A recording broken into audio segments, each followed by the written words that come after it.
तर नमस्कार मित्रांनो, जय महाराष्ट्र. परत एकदा स्वागत आहे आपल्या ब्लॉगमध्ये. आणि भरपूर दिवस झाला आपण ब्लॉग बनवत नव्हतो, काहीतरी अडचण होती त्यामुळे.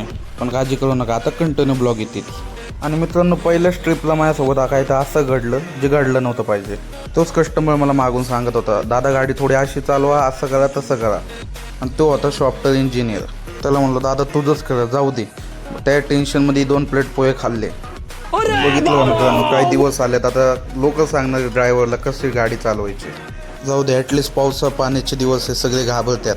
गाडीला पण ब्रेक कमी लागत होता त्यामुळं. आणि मला दुपारीच मम्मीचा फोन आला की माझी तब्येत थोडी खराब आहे म्हणून तो आज बाहेरच जेव. मग गेलो आपण चिंचवड स्टेशनला चायनीज घ्यायला. आणि मला पण कारणच पाहिजे बाहेरचं खायचं. चायनीज वाला भैया एकदम पद्धतशीर शिद्दतमध्ये काम करत होता. एवढा मोठा पाऊस, त्यात गरम गरम चायनीज. पण मी तिथं नाही खाल्लं, घरी नेलं. मित्रांनो, सध्या मला सगळ्यांना एकच गोष्ट सांगायची, पाण्या पावसाचे दिवस आहे, गाड्या जरा हळू चालवा, कारण तुमची एक चुकी तुम्हाला खूप महागात पडू शकते. आणि मित्रांनो, मला एक कस्टमर असं भेटलं ज्याला जायचं तर खूप जवळ होतं, पण त्यांनी मला 6-7 किलोमीटरचा वेढा मारून तिथंच आणलं.